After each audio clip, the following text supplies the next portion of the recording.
Hello, everyone. Welcome back to Screen Fiends. This is our movie podcast, and we're going to be talking a little bit today about some news that caught our eyes, as well as discussing some recent movies that we've seen. How you doing, Zach? Pretty good considering they're doing a sequel.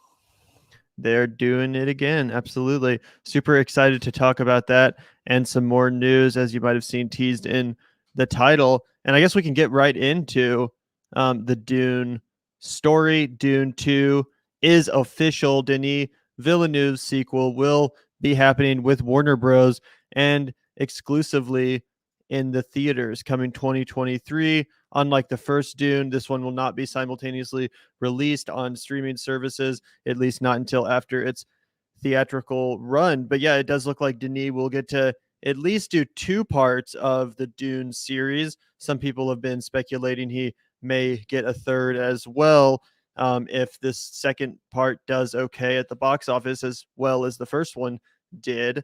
But yeah, it says here Denis Villeneuve will finally get to fulfill his two-part adaptation of Frank Herbert's novel Dune, following an opening weekend at the box office of 41 million plus. Legendary Entertainment has officially given the green light to Dune Part 2, and I think that's definitely good news for us here, as we were both huge fans of the first film, but it definitely left us wanting even more. It left us, craving the rest of the story, just cutting off right when it's about to get going. So yeah, I'm definitely super excited about this news, and I'm hoping that not only do we get part 2, but also part 3, which would be based on the second book, Dune Messiah, which in my opinion, even though I haven't read the books, I'm familiar with the storyline, gets into an even more interesting element of the character Paul Atreides and of the story, its themes in general, kind of deconstructing the Messiah narrative that's set up in the first two. So super interesting stuff. What's your opinion on this, Zach?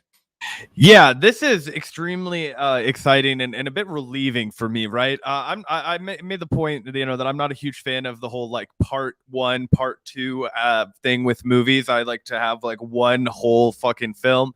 That being said, I do think part two is going to be really damn good. And I think we'll tie up a lot of the questions that are remaining after part one, obviously. But I'm hoping that this one is a lot more action heavy, a lot more I guess deep into the story that we spent the entire first part setting up. And I guess one of the things that was a bit of a dark cloud over my head when I was watching it was this prospect that we may never actually get a part two. If people remember, Blade Runner 2049 didn't do the best at the box office, or nearly as well as the studio had hoped that it would. And I was hoping that wouldn't happen for Dune, another massively long, not necessarily action jam-packed project. Of course, the world building was excellent. The fact that everything was shot on set and not on a green screen, I think, is definitely what makes it, such a talked about film right now. It really captured people's minds. Oh, you can still make movies like this. Not everything has to look like a fucking video game, as Gavin likes to say.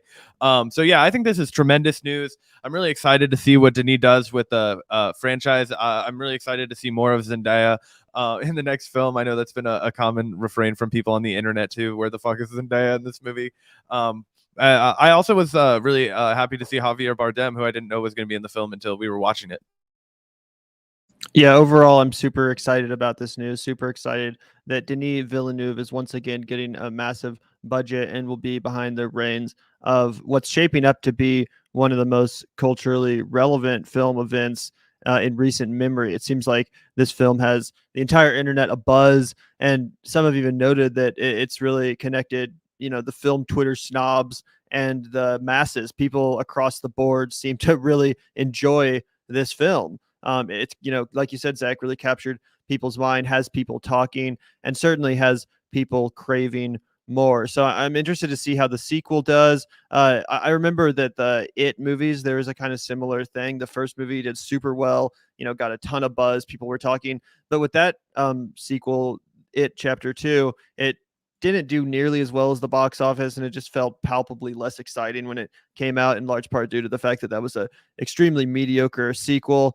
So I'm hoping that Denis can avoid that. I mean, I think he'll make a fantastic film, but I'm hoping that he can recapture the hype, recapture the buzz that's been surrounding this release, because it really has been a much talked about film event, and it's cool to see people across the internet, people in real life as well, chatting about this movie, trying to discuss what it means, where the story's going to go, etc. And as someone that has seen the David Lynch Dune and is aware of how this first book, the story of it concludes, I know that there's a lot to be excited for. I'm really excited for a couple scenes in particular, especially involving the sandworms. So yeah, definitely good news in this area.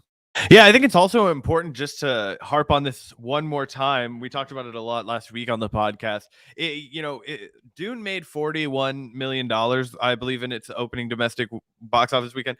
Like, I just think it reinforces how fucking crazy it is that Halloween Kills did as good as it did, man. It made 50 million bucks, I think. Like, just destroyed fucking everything.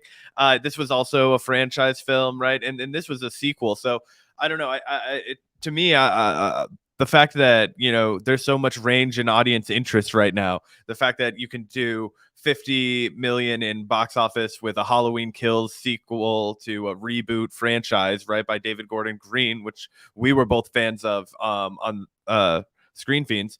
But I think that that all the way to Dune, which was this massive sprawling budget, it just shows that if you get a creative director with good vision, the audiences will turn out for it, even if it's not something that is necessarily predictably within the I guess the confines of what people think is a popcorn blockbuster, right? Both of those films stand out as being a little bit oddballs. A horror film that's hard R, very gory, very like rooted in a franchise, and then a 2.5 hour plus Odyssey that's not very action driven, very story exposition heavy, very much a director's film.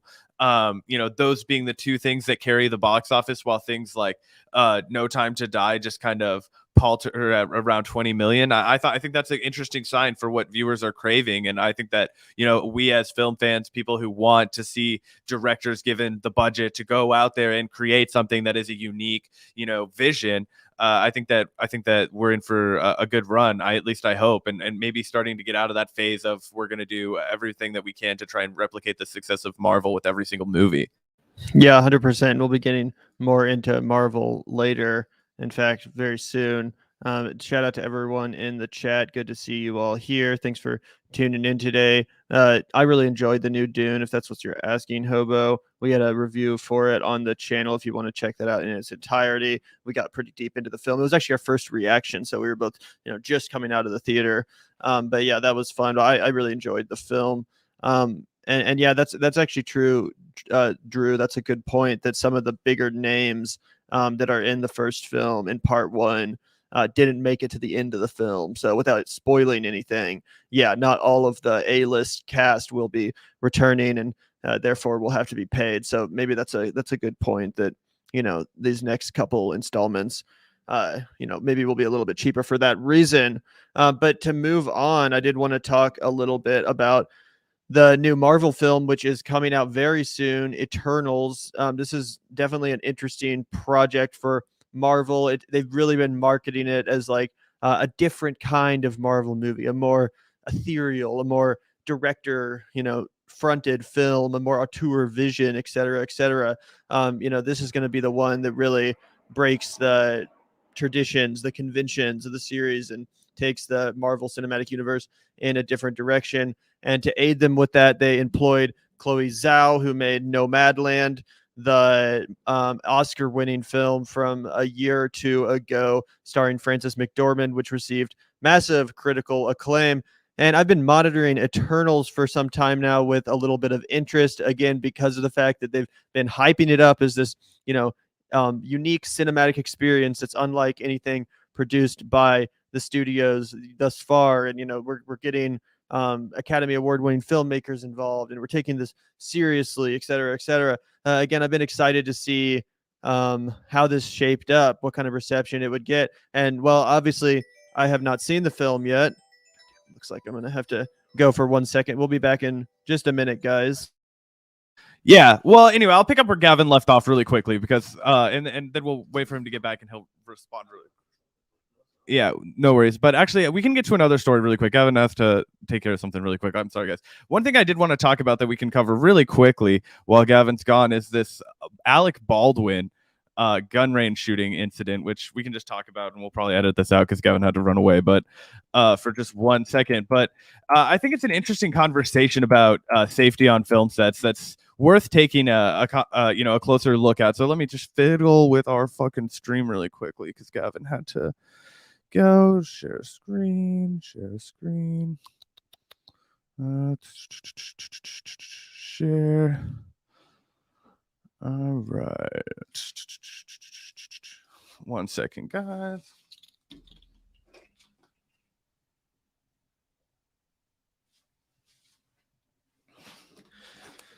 Okay, perfect. So let's see.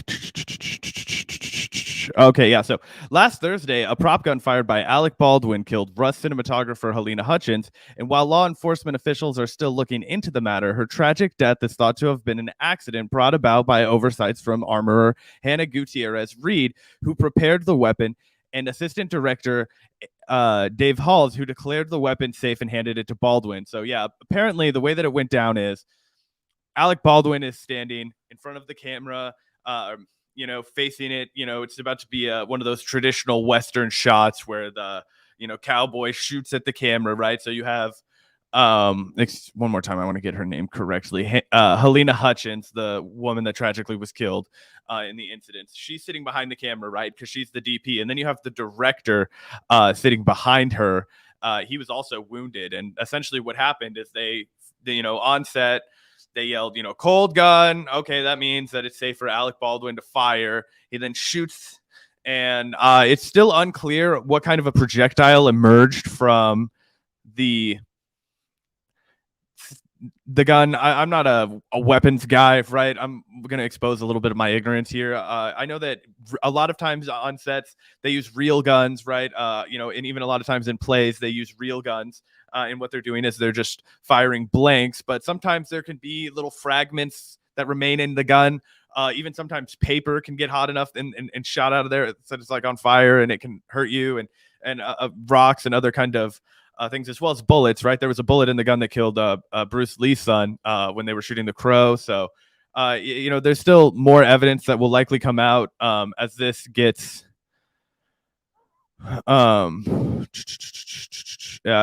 underway. The armorer is only a 24-year-old daughter of legendary Hollywood weapons master Thel Reed.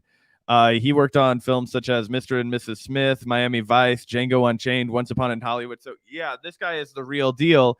And Rust was only her second professional credit as an armorer, with the first coming with the Nicolas Cage Western, The Old Way, which is coming out in 2022.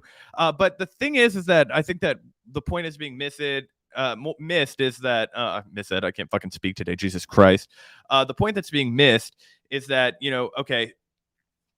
the conversation should not be about, is Alec Baldwin guilty or not guilty because he was the one that fired the gun in front of the camera, right? I think that if we're going to talk about the guilt of a guy like Alec Baldwin, we should be talking about the fact that he was an executive producer on the film. This was his production company.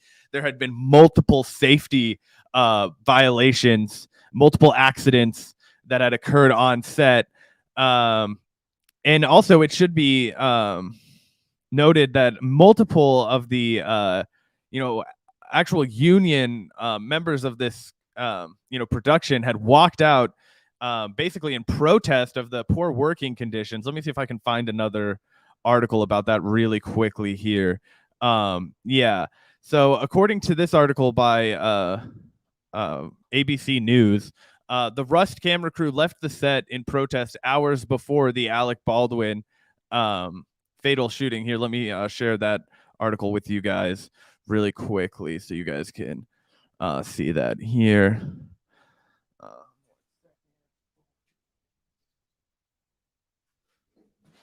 So the Rust camera crew left the set just hours before Alec Baldwin's fatal shooting, the report says. Several members of the camera crew walked off the New Mexico set of Rust in protest hours before lead actor and producer Alec Baldwin fatally shot the cinematographer. The half-dozen camera crew operators and their assistants left the set over a dispute about working conditions, including long hours and low pay.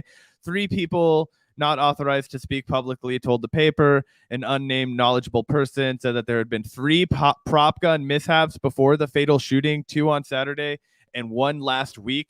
telling the Times there was a serious lack of safety meetings on these sets. So I think that the real conversation that we need to be having is about worker treatment on sets, and the fact that you can't just cast away these very valuable, very seasoned production members because you don't want to pay them, because you don't value them, etc. Because that will lead to people getting seriously hurt. And we see a tragedy that's occurred right now. Oftentimes people, who aren't intimately familiar with the business, they think about film as being this glamorous industry that anybody who breaks in, on anybody that's going to be credited at the, the final credits, that it's this glamorous position.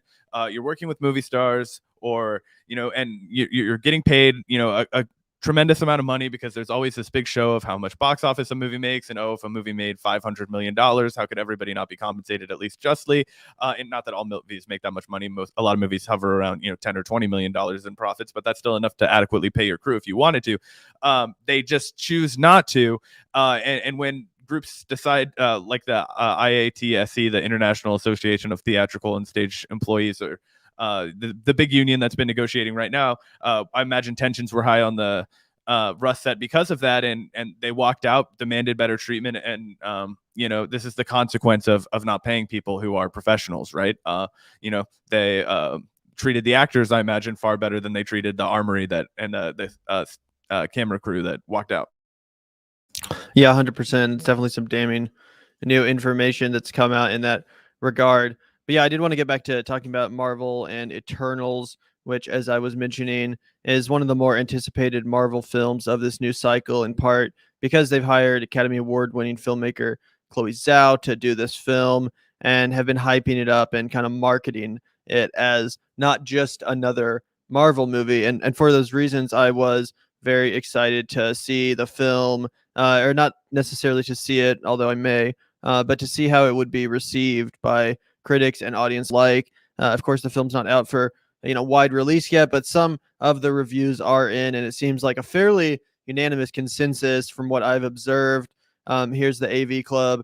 Eternals turns the adventures of ageless space gods into just another Marvel movie, and that's exactly what they market it as, not being just another Marvel movie. So I find that pretty interesting that, it says here, even with Chloe Zhao behind the camera and agreeably weird source material, the MCU won't bend its own formula. And I find that quite disappointing. Not that I'm a Marvel fan, but I was definitely rooting for this film to actually be different, to bend the formula, to, give the masses something that's not just another fucking steeping spoonful of the same old shit. But instead, it looks like that's exactly what we're going to get once again.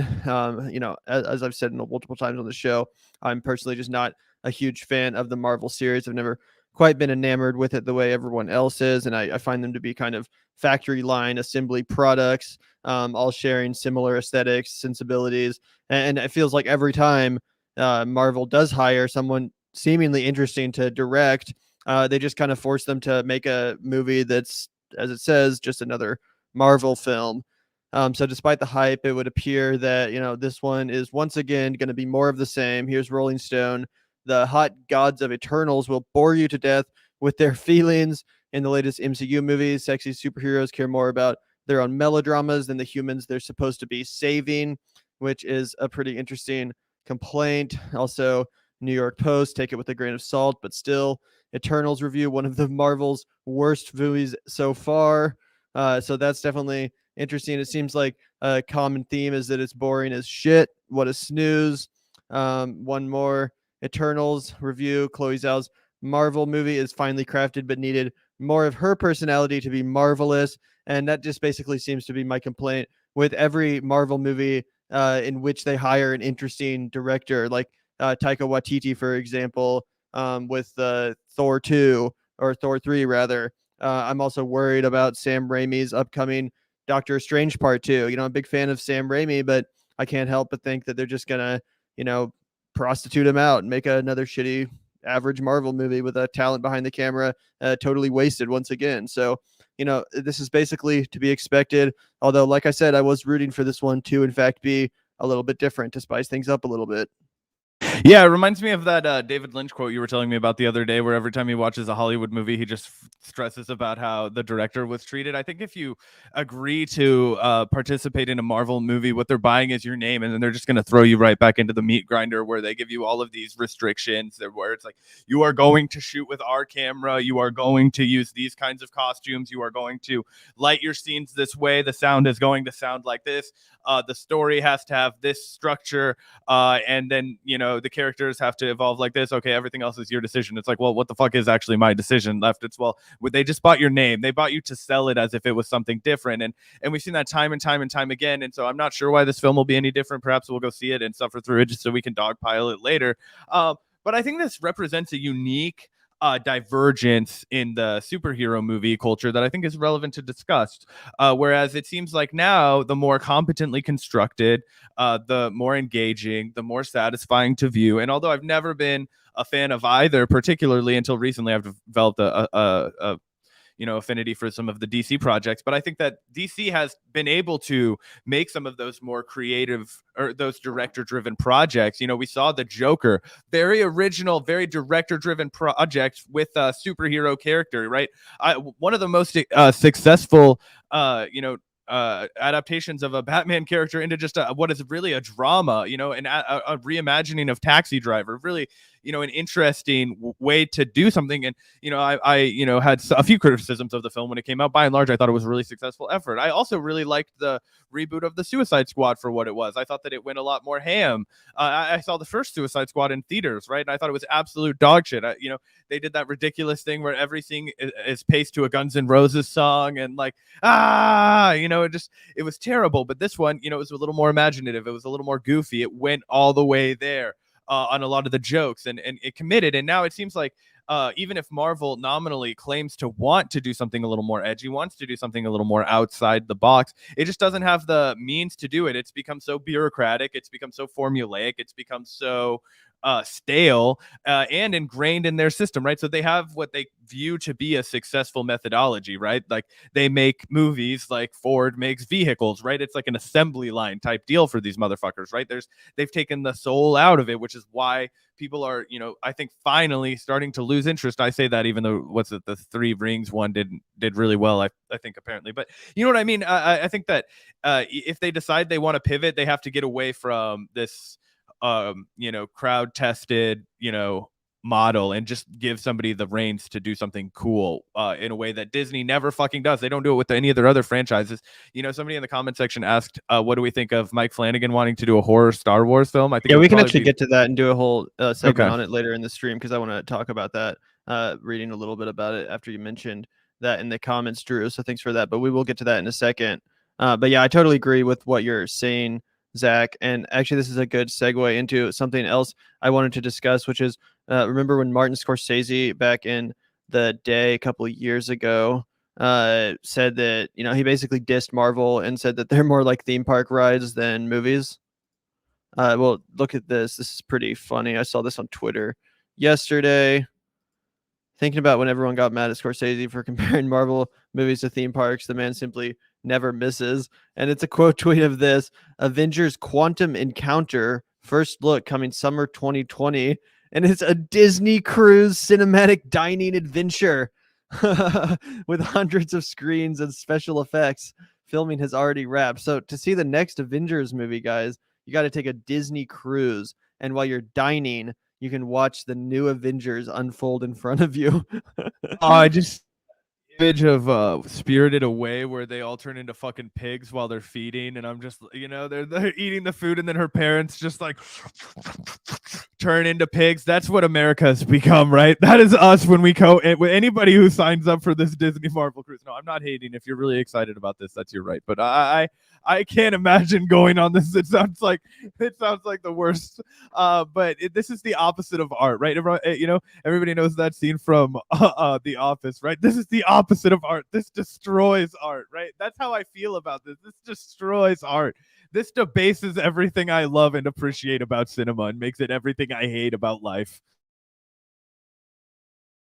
Yeah, 100%. And I was laughing my ass off when I saw this last night, because at first I was just like, it must. I actually took it at face value at first. I thought this was the new Avengers movie, and I was like, damn, this is a terrible poster. This is dog shit graphic design. And why is there a cruise ship on it? And then I read the fucking description and realized it's actually not a movie. It's a cinematic dining adventure on a Disney cruise. I just can't get over this shit. Totally hysterical. Some people were roasting it in the comments too, asking, yeah, do I need to go on this cruise in order to understand future MCU movies? So yeah, definitely good stuff. No, but if you haven't, we can all dismiss your critiques as uninformed. So yeah, that's basically where we're at with Marvel. They're more artsy films by real directors are apparently just as bad as the actual Marvel movies, and they've resorted to this instead. So yeah, just a funny little tidbit I wanted to share with you guys. And just what's crazy, just to harp on that one more time, they said that they filmed for that, which means Brie Larson and Paul Rudd. Brie Larson has she won an Academy Award, Gavin? Yeah, for Room. Yeah, she did. She won a fucking Academy. This Academy Award winning actress. Come on, you'll already do car commercials. You don't need this. Stop it, Brie. Stop it. What is the matter with you? Paul Rudd, my hometown guy, our hometown guy from Kansas City. What the fuck is the matter with you? You're rich as balls. You don't need this fucking money. You're spitting on your career. You're taking a shit on every good movie you've ever done. This is Al Pacino in Jack and Jill all over again. 100%. And actually props to James Spader, who apparently turned down to be in this piece of shit, and they got someone else to do the voice of Ultron, who will apparently be returning for this cinematic dining adventure. So I never thought I would be saying those words, but never thought James Spader would turn down a cinematic dining adventure. Yeah, exactly. But anyway, definitely funny stuff. And I guess, yeah, we can talk about this Mike Flanagan news, because Drew it was asking about it, and I was unaware of this until moments ago. But needless to say, this is interesting stuff. It would appear that Mike Flanagan, the director of Haunting of Hill House and the new Netflix series Midnight Mass, among other fantastic horror films like Hush, Oculus, etc., Gerald's Game, works a lot with Netflix. Apparently, he's interested in making a Star Wars film, in particular, a Star Wars horror film. So, sticking with his preferred genre, his genre of choice. It says here, Mike Flanagan, a modern master of horror responsible for films like Doctor Sleep and Oculus, wants to make a Star Wars horror film. If you ask me, someone should take him up on this idea. To be fair, Flanagan didn't offer any insight into what his Star Wars horror movie could be, since the entire inspiration for this comes from a random tweet the filmmaker fired off following an earthquake. But it's fun to speculate, and we like to have fun around these parts. But in all seriousness, it would be great for Star Wars to try out different genres. So yeah, definitely I would concur with that sentiment. If they're gonna keep making Star Wars movies, they might as well give them off to interesting directors to do something interesting with the material. That being said, if that's going to happen, I think it should be only on Flanagan's terms. I don't think he should do what many Marvel directors have just done, like what we were talking about. Basically sell out their talents for the sake of making just another average assembly line type product. But yeah, I definitely think this is an interesting idea, and as a big fan of Mike Flanagan, certainly quite intrigued. Yeah, no, I think that this is definitely interesting as like a thought experiment. I don't think that there's any chance that this ever gets made, just because I don't think that Disney would do anything that's this interesting, this fun. And if they did, I think it would most likely be, extremely controlled and I don't know, just family friendly, and not the kind of thing that I'm looking for from a Mike Flanagan horror film. I think they would completely defang him. But I could be wrong, and if he did a good job, I would definitely be interested in watching it. I'm not opposed to the idea of them expanding the, genre of Star Wars. But to be honest, guys, I really don't love the idea that we can only make films that have like pre-existing characters that somebody wrote 60 fucking years ago, 40 years ago, however the fuck long ago. We have to be living in that world. Like, if somebody's going to give Mike Flanagan the money to write a horror movie that's a complete free vision, like I just let him have no fucking strains. Like if he wants to set it in a sci-fi universe where it's, inspired by Star Wars films, then I think that's incredible. And I would be very interested to see what he comes up with if it was inspired by those sci-fi horror films, like Alien and, the stuff that, and maybe it was more, large scale. I would love to see a large scale sci-fi horror movie come out. But if I'm being honest, my preference would be for it to not be related at all to Star Wars, and it would just be for it to be like a complete free creative vision from Mike Flanagan.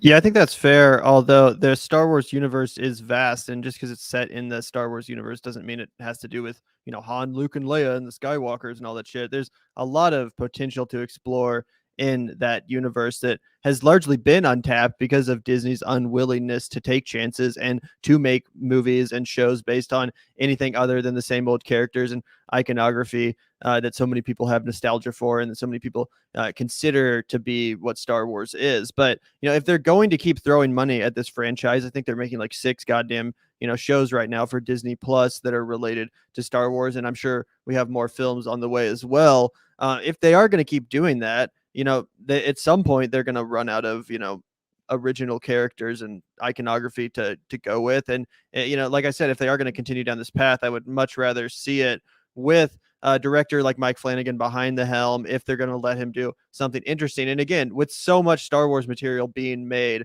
produced by Disney right now, I mean, it wouldn't be completely out of the realm for them to, at least make one interesting and unique property that's not just a retread of what we've already seen. But that being said, I think you're probably right. This is more of a thought experiment. I doubt this will actually happen. It kind of reminds me of the Quentin Tarantino Star Trek, which was talked about a lot and then never happened and probably never will happen. But it's still interesting to think about. And again, if they were actually to give him enough money and let him develop this as he wished, I would be totally here for it. I am a fan of Star Wars, and I want to see the franchise in the hands of capable, visionary directors that want to take it in a new direction. And that certainly describes Mike Flanagan. So, like I said, if they are going to keep making this shit, then might as well, hire someone interesting, I guess. Yeah, and I think in the vein of the 10 Cloverfield Lane as an offshoot of the Cloverfield franchise, is an example of a way to make a really interesting horror film in the realm of another broader sci-fi world that's been built. Although if we're going to give Mike Flanagan the reins to do something that's sci-fi horror, I would like it to be a little more related to the sci-fi element. One of the things about 10 Cloverfield Lane that I think might be a fair criticism of it is the last like 10 minutes when they did bring it in more into that connective tissue to the franchise. But that being said, I think that the possibilities are endless for more sci-fi horror, which is something that I am really excited about. And I am hoping that this wave of Dune was really successful, Halloween Kills was really successful. Can we get a sci-fi horror movie made that's not related, that's not the lost chapter of Alien, it's not the fucking long lost cousin of Luke Skywalker out fucking fighting for his life against a slasher in whatever Star Wars planet? Like, it would just be nice if we could have the budget from one of these studios to take a genius filmmaker like Mike Flanagan or anybody else that would be interested that has a footing in the lane, right? Taika Waititi would be an interesting guy to throw it at him, not necessarily horror, but just like a weird out there sci-fi gothic kind of a project, right? I'm just saying it would be interesting to see if they would do something like that. Like when they give Ridley Scott the money to make Alien, nobody had made an Alien movie before, so it was really original and it was fun and groundbreaking. Like it would just be nice if they would give somebody the money to try and break some ground again. Well, I mean, to be fair, Mike Flanagan did just get a shit ton of money to realize his 100% original vision of Midnight Mass. And according to this tweet, it's him that wants to do it in the Star Wars universe. It's not being forced upon him to make a science fiction horror film based in the sci-fi universe. It seems like he actually has ideas that take place within this universe that he wants to make a film or series out of. So, I don't necessarily agree with that because it just seems like he straight up wants to make a Star Wars movie. He's probably a fan himself, probably grew up with the films and wants to contribute to the, franchise. And again, I'd rather a good director with an actual vision be contributing rather than a bunch of hacks that are, paid to make bullshit Disney crap. So, it is what it is, but I do think that it would be interesting And again, if he actually has the original idea for this and can make something interesting out of it, I don't see why it shouldn't happen. No, that's not what I'm saying. I'm just saying that I think it would, in my opinion, the coolest direction to move would be to give somebody the money to make an original sci-fi film, which was what I was saying. Yes, they gave him the money to make a Netflix series. Netflix series traditionally do really well. There just hasn't been that opportunity. I haven't seen, at least. Maybe you're familiar with films that I'm not, of in that middle genre, 50 million, 70 million dollars to make an interesting sci-fi film that's not created to another franchise, that does it bleed into these outer space elements. I guess Gravity would be an example of that, if you maybe wanted to call it that. That was a big blockbuster, horror kind of sci-fi. Maybe I'm up my own ass about this, but I don't know. I just think that I'm so fucking tired of everything has to take place in one of these, already existing franchises, that of course, if Mike Flanagan wants to do it, he would do it better than any of the other hacks that are getting paid to just show up and play the role of director, while Disney executives and producers make all the real decisions and run, the show behind the scenes. But I guess I'm just saying that I wish that there was, more work outside of the franchise. You know what I'm saying? Yeah, I would definitely check out the film Annihilation by Alex Garland if you want to see a damn good science fiction horror film from recent years that did have almost exactly the budget you just mentioned. But yeah, no, I totally agree with you. But I like I said, just like how David Gordon Green contributed something worthwhile to the Halloween franchise, which also isn't new and unique, I think that Star Wars still has potential to create interesting films, just because Disney's only given us a slop of shit up until this point and has, made predictable shit. Doesn't mean it has to be that way. That's just my opinion. So, Mike Flanagan wants to volunteer for that. Again, not like he's being forced to do something unoriginal. Might as well give him the go, especially because he has made almost exclusively original stuff up to this point, excluding Doctor Strange, which is a sequel to The Shining. So, I don't know, but it's definitely an interesting story, and I'm excited to see if anything actually comes of this. Like you said, probably won't, but it's definitely funny that he woke up after an earthquake and was like, time to make a Star Wars horror film.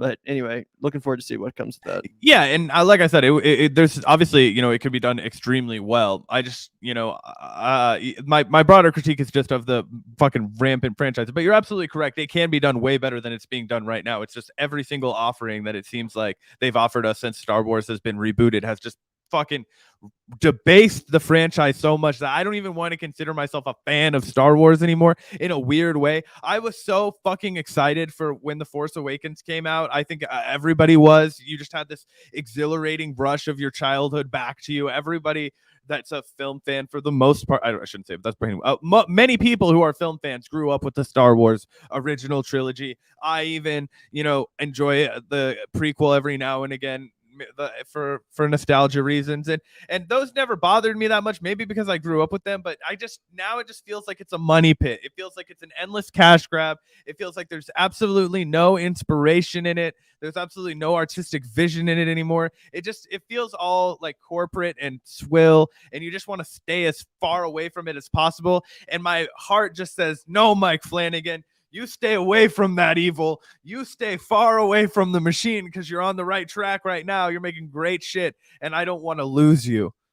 Yeah, no, that's fair, and especially because Disney is behind the reins. If this was being handled by someone else, another studio, I might also be more optimistic. But you're absolutely right that Disney has a dog shit track record of basically hiring interesting directors and then forcing them to make streamlined bullshit average products, like what we were just talking about with Eternals and the Marvel franchise. So yeah, I think that ultimately this would only be a good idea if they truly let him execute his vision as he saw fit, without studio interference, without means test or not means testing, but trying to make sure it appeals to the largest amount of people as possible, which almost certainly would happen. But definitely interesting to discuss. Nonetheless, certainly, at least from a hypothetical perspective, it's a fascinating idea.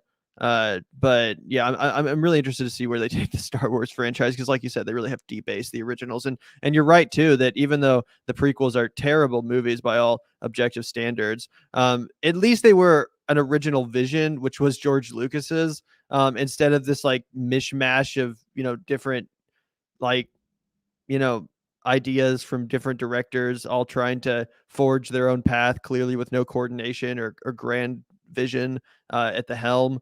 It turned into a disaster so quickly, and you could tell that the biggest problem that afflicted the sequel trilogy was just the lack of vision and each director handing it off to the next, only to make a increasingly disjointed continuation. So yeah, early on, a lot of the good directors that were attached to projects were quitting or getting fired or getting removed from the projects, which is like a big red flag for anybody who values their creativity, in an intense way that it usually requires to make an outstanding piece of cinema, right? I mean, who are the fucking guys, the two dudes that I think were booted from a project and then they brought in Ron Howard? Yeah, the dudes there made 21 Jump Street and the Lego Movie. Really good directors, at least for that kind of shit. And yeah, they fired them because they were making a film that seemingly was actually unique and interesting. Fucking horseshit. Anyway, it's that kind of stuff that just repels me as somebody who intensely loves cinema. That it just makes me want to gatekeep any director that I like away from it, and just not want to see them swallowed into the machine. I want to shake Mike Flanagan back from that earthquake and be like, you can dream bigger, Mike. You don't need to exist within the fucking confines of a Star Wars universe. But no, I understand that a lot of people of that generation have an intense connection to the franchise and want to participate in it and make their mark in it. And I hope that if he does really want to do that he doesn't take any shit from the studios, and that he uses every ounce of clout that he has. And when they threaten him with J.J. Abrams, he tells them to fuck themselves, and then he goes all Mulholland Drive and bats the shit out of their car with the golf club. If that's what happens, then he can have my support. Yeah, 100%, 100%. But to move on, we also wanted to talk a little bit about Netflix's Fear Street trilogy. Speaking of Netflix, this was a project which came out earlier in the month. It's a trilogy of films based on R.L. Stine's Fear Street novels. Of course, you guys might know R.L. Stine from the Goosebumps books and series. Definitely a pretty legendary horror writer, especially pretty well known for introducing a lot of younger audiences to the genre. A lot of people, credit their love of horror to R.L. Stine and Goosebumps. They were reading the books as a kid and remember being scared and thrilled by them, etc. I certainly enjoyed the books when I was a kid. But yeah, this latest adaptation is of Fear Street, which is not Goosebumps. It's the more mature, series from R.L. Stine, a little bit more so for young adults and adults rather than kids, which Goosebumps was. And these films definitely live up to that premise in that they are pretty hard R films. I don't think they're technically rated because they're Netflix, but if they were rated, they would certainly be R. These are real horror films with lots of blood and all sorts of stuff like that. Exactly what you would want if you're craving this kind of a project. And especially it works, I think, if you're a fan of horror itself. If you're not a absolute horror hound, then I don't think you're probably going to find much of value in this trilogy, to be honest. It might bore you. You might just find it silly and dumb.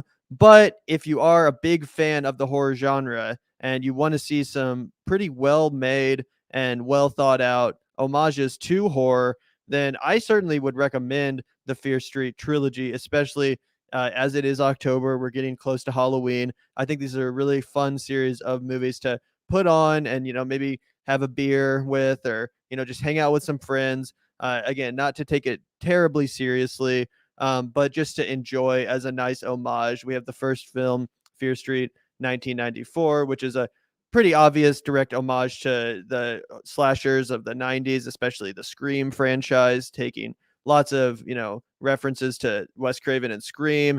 And then we have the sequel, Fear Street 1978, which is more of a sleepaway camp, nightmare or Friday the 13th homage, really going down that summer camp horror film road. And then the third film, Fear Street 1666, which seems to be inspired a lot by Robert Eggers' The Witch, and really draws inspiration from that style of filmmaking. So again, I think these films are really fun tributes to, homages to those respective genres and styles of horror cinema. But again, if you're not into that, then it may not be for you. Yeah, it's one of those things, right? We're both pretty big horror guys, and even some of the lines in this were a little campy for me, right? And I think that it's really fun if you get into the fact that you're just kind of watching a remake of, or not a remake, but rather an inspirational, homage to, like you said, Gavin, the films like Scream, Friday the 13th, etc. And I also want to say that it is cool of Netflix as a creative concept to just give the director the ability to make these three spiritual sequels, and then oh geez, these came out in July. I've just recently came out or figured out about them, but either way, who cares? They just got recommended to us, and we just watched them. I wouldn't have ever thought to watch this shit before October, but either way, that's probably why it didn't perform as well. Perhaps it didn't get a lot of buzz in my purview, at least. But it's a cool concept, right? Make a film trilogy, release it on Netflix 1 week after the next, and I thought that this film, it did have a lot of really good moments. The kills in these three films are all really solid. So if that's what you're watching the film for, you're gonna get a real big kick out of it.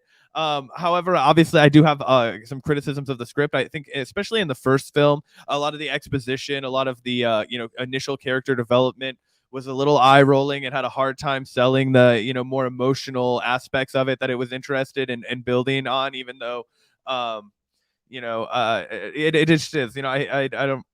It was campy and a little cringy for me at times getting through it, but the more you warm up to the fact that that's just how it's going to be, that's just how the film is going to operate. It doesn't take itself too seriously, and it is a relatively fun film. I think that the most successful elements of the film are the ones that take place during the retellings of whatever brutal massacre is occurring. So when there's the most carnage on screen, I think is when the film reaches its highest points, as is the case for most slasher films. You don't really watch them for their character development anyway. So if you're just looking for something with good Halloween vibes, good throwback vibes, pretty decent soundtrack in both of them, although it gets a little tedious in the first one, in my opinion. There's a lot that this film has to offer, or these three films rather. They do kind of run together, very much so, especially if you watch them really quickly, like a mini series. It feels like one giant project, which has good and bad elements to it. But yeah, Gavin, I guess, how would you rank the films in order of your preference to them? Did you have a specific order in which you thought about them? Yeah, so I'm actually going to have to disagree with you a little bit on that aspect of it. I thought that the first one was the best in the series, although I liked the other two, specifically part two, a lot. I thought part three fell off a little bit, especially towards the end. So my ranking would actually be 1, 2, 3. And while I certainly agree with where you're coming from on part one, and I won't deny that there's some very cringy and eye roll type moments, I even agree about the soundtrack. Just, having so many like cliche 90s songs, it reminded me of like BoJack Horseman when they go back to the 90s. It's like generic 90s grunge song, and it's just like all this like, 90s iconography, and it's just like supposed to be parodying that kind of thing where it's just showing you the most obvious elements of whatever era they're hearkening back to. So while I certainly agree with those points, I found that Fear Street Part 1 was the least predictable, because throughout the film you're kind of unraveling what exactly is going on, and by part 2 you kind of know what's going on and see where it's going, and it pretty much goes where you expect it to. But in part 1 I found the elements interesting of the Shady Side massacre, the elements of the town's history, and again, just not 100% knowing what's going on in the points in the movie with the killers. Is this a real person? Is this one of the friends? You don't know these elements. It's a mystery unwinding, and you get to experience that through the eyes and perspectives of the different characters.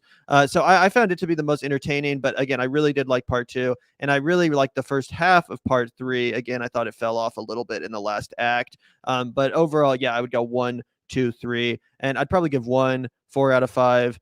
I'd probably give 2 3.5 out of 5, and I'd probably give 3 out of 5. So, I really like the trilogy, but I do think that it kind of, got worse and worse as it went, as unfortunate as that is to say. Yeah, I don't know if we watched the same movie. No, I think that personally, I think the second one was the most successful in my opinion. I think that the summer camp vibe was a lot stronger. I think that the dialogue hit a lot better. I think the soundtrack was a lot more measured. I thought the kills were really intense. And I thought that there was a better sense of cohesion to it.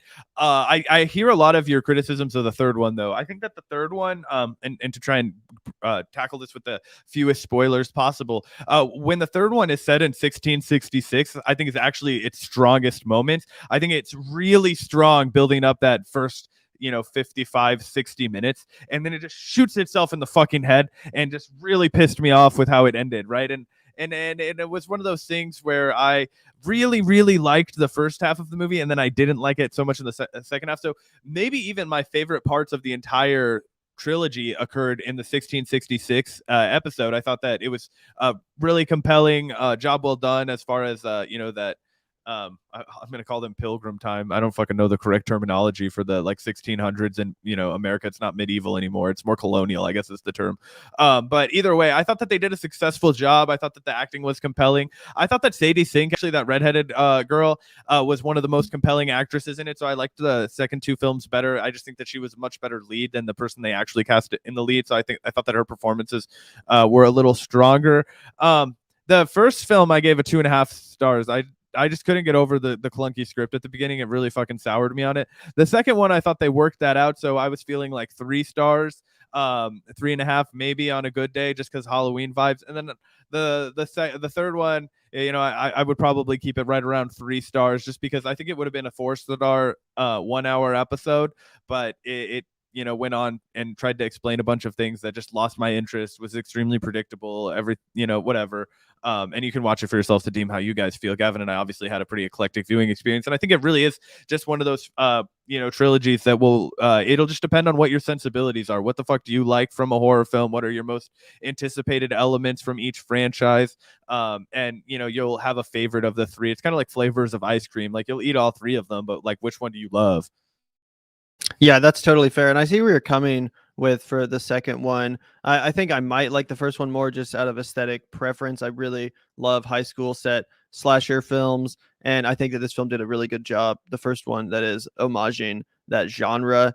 And again, a lot of those films themselves are not very good. So, you know what I mean? It's kind of, I read a lot of what you probably read as clunky and cringy as very tongue in cheek and intentional. So again, maybe it's just a difference of preference and aesthetic. But that being said, I do recommend that you guys watch this trilogy, despite its flaws. It's a fun time, and especially if you're a fan of like R.L. Stine and that kind of horror, then I think you'll have a blast with these. Again, despite their flaws. So yeah, highly recommended. Even though it's uneven and has some eye rolly stuff in it, I really had a good time with the trilogy. And like you said, Zach, it's cool that Netflix made it. 100%. Yeah. And I, like I said, I didn't regret spending the fucking 8 hours I spent watching it. It is what it is. It was definitely fun for the Halloween spirit. Like I said, I would never have dreamt of watching it in July, podcast or not. But yeah, I think that it's a really good October watch and just a fun thing to have on while you're chilling with your homies. Yeah, I actually totally forgot it came out that early. It seems like it came out early, or later than that in the year, but I do remember seeing some people talking about it on Letterboxd and stuff. So I guess I just missed out, but glad to catch up, and October is the appropriate time to do so. Definitely a fun film to watch with some friends for the Halloween season. Especially in my opinion, the first two have some really unpredictable moments, some great comedy as well. So yeah, fun times overall. But that probably does wrap up our stream for today, unless you have anything else you want to talk about. But it was a good time. Yeah, no, just to quickly wrap up that Alec Baldwin story, I think that the main focus of that needs to be reflecting on, how do we treat the regular people that are, or not the workers that are on film sets, right? Like, we need to make sure that we are valuing and paying and keeping the truly trained professionals on our sets, and not just cutting all the corners when it comes to the people who are regular operators, not in front of the camera, or not big name stars like the director or the writer, or somebody that's going to have any kind of celebrity or clout. These are just regular working people, and oftentimes they get the fucking shit end of the stick, and we forget how valuable and important they really are to making sure that we have safe, well done films for us to consume as consumers. And the fault should fall on the production company for creating a unsafe working environment for everybody that was participating in the film, and that does fall back on Alec Baldwin, regardless of the fact that he did not intentionally hurt this woman, that he was 100% under the impression that this gun was not going to fire around, and I definitely believe that. He is responsible for creating a work environment that was unsafe, where union members were walking out to protest the unsafe working conditions, and him continuing to put the production forward, cut corners on costs. And somebody's life was taken, and so there needs to be a big reckoning about that. And I think it needs to come from the perspective of we need to actually value and appreciate these union certified workers that make these films possible, because they keep the films undergoing, I can't speak, they basically keep it from fucking up and killing people. Yeah, 100%. Absolutely. Could not agree more. And if, as fucked up as the situation is, maybe the only good thing that will come out of it is a renewed, attention to this kind of stuff. And, maybe hopefully in the future, sets won't be so willing and ready to just cut corners, piss off the unionized staff and replace them with a bunch of scabs that, like you said, Zach, resulted in the tragic death of a cinematographer. So, yeah, hopefully that will be the one good thing to come out of the tragic situation. But yeah, thanks everyone for tuning in today. Really appreciate chilling with you guys. Make sure to share the channel and like if you are enjoying the content, trying to grow this channel up. And we're enjoying it so far and enjoying this community we're building. So thanks everyone for tuning in today, and we'll see you next time. Yeah, we'll be back to talk French Dispatch and Last Night in Soho. So, Yeah, woo! super It's gonna excited be for a good that. week. Oh yeah. Peace out, guys.